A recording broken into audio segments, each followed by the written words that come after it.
তো বন্ধুরা এখানে আমি ট্যাংরা মাছটাকে ভালো করে ধুয়ে নুন হলুদ মাখিয়ে রেখেছি। তো এর মধ্যে আরেকটু সর্ষের তেল মাখাবো যাতে মাছটা না ফাটে, যেহেতু ট্যাংরা মাছ খুব ফাটে, তাই একটু সর্ষের তেল আগে মাখিয়ে নেব।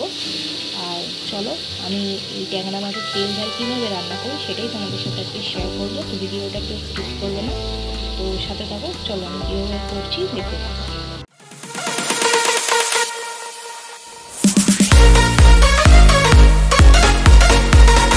এর মধ্যে সর্ষের তেল লাগে দিয়ে নিই। আমি একটু সর্ষের তেল দিয়ে দিচ্ছি। এটাকে এবার ভালো করে মাছটার মধ্যে আমি মাখিয়ে নেব। দেখো মাছটাকে আমি ভালো করে সর্ষের তেলটাকে মাখিয়ে নিলাম।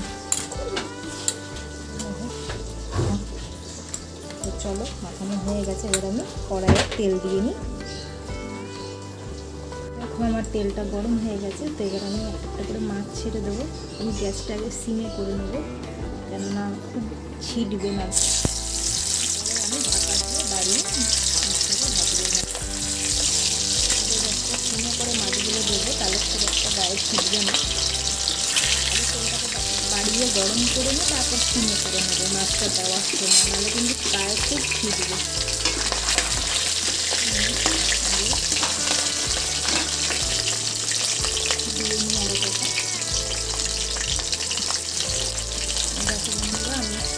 দেবো না, বেশি লেগে যাবে গায়ে গায়ে, তাহলে ভেঙে যাওয়ার চান্স হবে।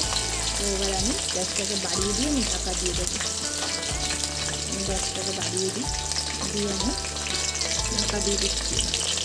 ঢাকা দিয়ে দিয়েছি। তো এবার একটু ভাজা হোক, তারপর আমি আবার ও পিঠটা উল্টে দেবো। এক পিঠটা আগে ভাজা হয়ে যায়। তো আমার এক পিঠ ভালো করে ভাজা হয়ে গেছে, তো আমি উল্টে দিয়েছি। তো ওই পিঠটাও ভাজা হয়ে গেলে আমি মাছটাকে তুলে নিয়ে বাদবাকিটাও আমি ভেজে নেবো। তারপরে রান্নাটা কীভাবে করি তোমরা দেখতে থাকো। বন্ধুরা আমি সব মাছগুলো ভেজে আমি এখানে তুলে নিয়েছি। তো এবার আমি কড়াইয়ে তেল দিয়ে দেবো। তো কীভাবে রান্নাটা করি তো তোমরা দেখতে থাকো। তো বন্ধুরা আমি তেল দিয়ে দিয়েছি, তেলটাও গরম হয়ে এসছে। তো এবার আমি এর মধ্যে দেখো কালি জিরা নিয়ে নিয়েছি। তো এটা আমি ফোড়ন দিয়ে দিলাম কালি জিরাটা। তো এটা একটু ফুটে উঠুক।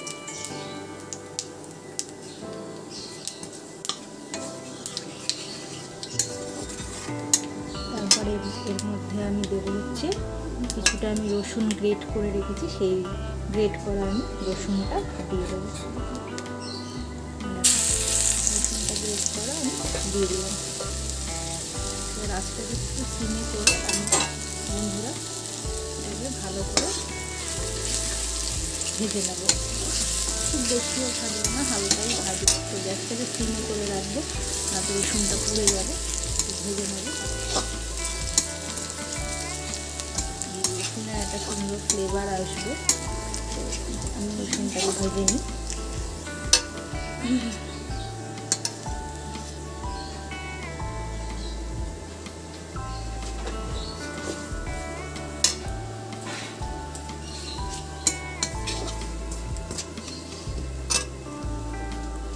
রসুনটা আমার ভাজা হয়ে গেছে। এবার এর মধ্যে আমি পেঁয়াজ কুচিটা দেবো।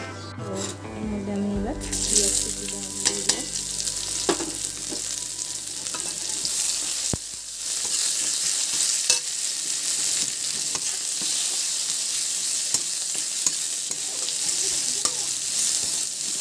পেঁয়াজটাকে ভালো করে ভেজে নেব।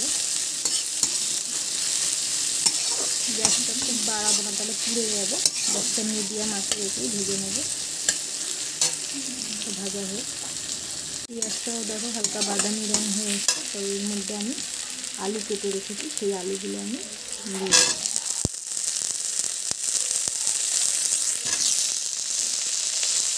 যদি কেউ আলু পছন্দ না করো আলু ছাড়াও করতে পারো।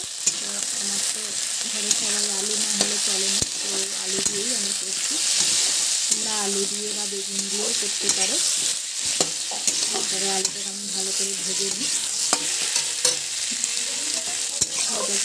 আলুটা ভালো করে ভাজা হয়ে যায়।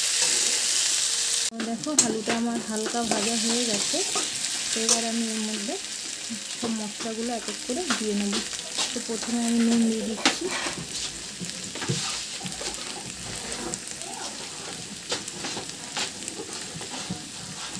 নুন দিয়ে দিলাম, তোমরা তোমাদের আন্দাজ মতো নুনটা দেবে।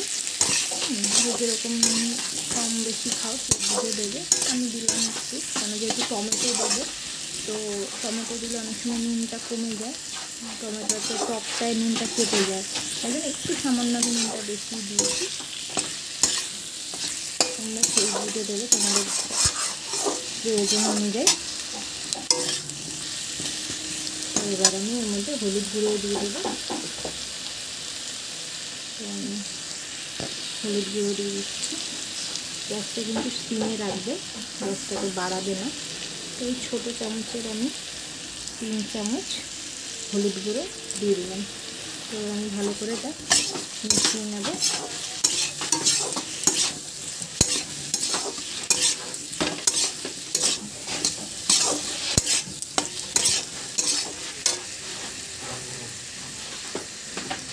দেখো বন্ধুরা, আমি নুন হলুদ মিশিয়ে একটু জল দিয়ে নিয়েছি, তো জলটা দেওয়া আমি তোমাদের দেখাতে পারিনি, ওটা স্কিপ হয়ে গেছে। তো এবার এর মধ্যে আমি আর বাদ বাকি মশলাগুলো দিয়ে দেবো। তো ফার্স্টে দেবো হচ্ছে আমি এর মধ্যে জিরে গুঁড়ো। এই দেখো আমি জিরে গুঁড়ো দিলাম 1 চামচ, ছোটো চামচে আর একটু দেবো। এই দেখো আর হাফ চামচ দিলাম। এবার আমি এটাকে ভালো করে মিশিয়ে নেব। আর আমি এর মধ্যে দেবো একটু হালকা কাশ্মীরি লঙ্কার গুঁড়ো দিলাম। এটাকেও ভালো করে মিশিয়ে দেবো।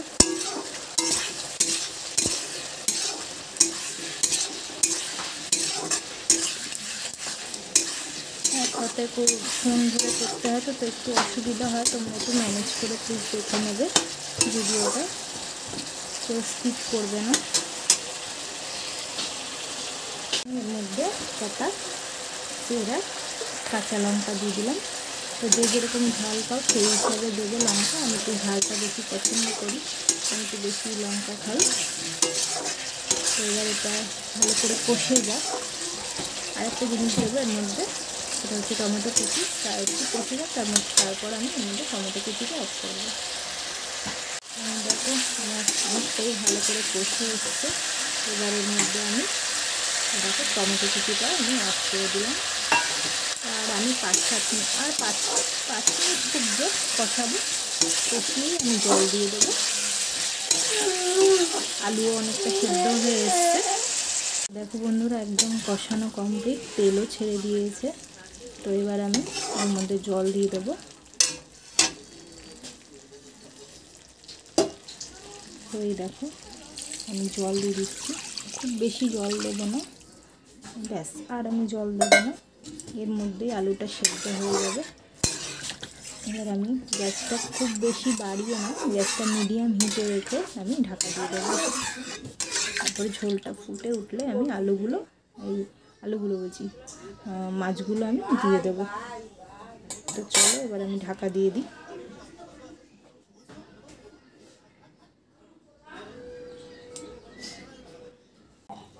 দেখি এবার ঢাকাটা খুলে। তো দেখো এবার আমি মাছগুলো দিয়ে নেবো। আমি একটু গ্যাসটা কমিয়ে রেখেছিলাম, তো এবার একটু বাড়িয়ে দিলাম গ্যাসটাকে আমি। তো এবার আমি এর মধ্যে মাছগুলো অ্যাড করে দিই। এর মধ্যে আমি এক এক করে মাছগুলো দিয়ে দিই। খুব বেশিও ঝোল রাখবো না, আবার একদম শুকনোও করবো না, একটু হালকা গ্রেভি রাখবো। তো এবার মাছগুলো আমি একটু ভালো করে ঝোলের মধ্যে মিশিয়ে দেবো। আর একটু ফুটলেই আমি একটু ধনেপাতা এর মধ্যে দিয়ে নামিয়ে নেব। হয়ে এসছে আমার, আলুগুলো সেদ্ধ হয়ে গেছে। আলুগুলো আমার সেদ্ধ হয়ে ভালো মতন সেদ্ধ হয়ে গেছে। তো চলো আর একটু ফুটে যাক, তারপরে আমি ধনেপাতাটা দেবো। দেখো আমার হয়ে গেছে একদম রান্না কমপ্লিট। তো এবার আমি ধনেপাতা কুচিটা দিয়ে দেবো এর মধ্যে। তো এই দেখো ধনেপাতা কুচি দিয়ে দিলাম। একদম আমার রান্না কমপ্লিট হয়ে গেছে। তো বন্ধুরা, দারুণ সুন্দর হয়েছে, আমি টেস্ট করে দেখেছি। তোমরাও এইভাবে বাড়িতে বানিয়ে খেয়ে দেখবে, তোমাদেরও আশা করি খুব ভালো লাগবে। এর মধ্যে চাইলে বেগুনও দিতে পারো, তো আমি বেগুন দিইনি। টানা বানাবো না, এইটুকুনি আমি ঝোল রাখবো, নাহলে ভালো লাগবে না। একটু ঝোল ঝোল রাখলে দেখবে গরম ভাত দিয়ে খেতে ভালো লাগে। তো এবার আমি নামিয়ে নেবো। তো চলো আমি নামিয়ে বাটিতে সার্ভ করে তোমাদের দেখাচ্ছি। তো বন্ধুরা আমি বাটিতে সার্ভ করে নিয়েছি। তো ট্যাংরা মাছের তেল ঝাল আমার একদম কমপ্লিট। তো কেমন হয়েছে দেখতে বন্ধুরা তোমরা কমেন্ট করে জানিও, আর তোমরাও এইভাবে বাড়িতে বানিয়ে খেয়ে দেখবে, আশা করি খুব ভালো লাগবে।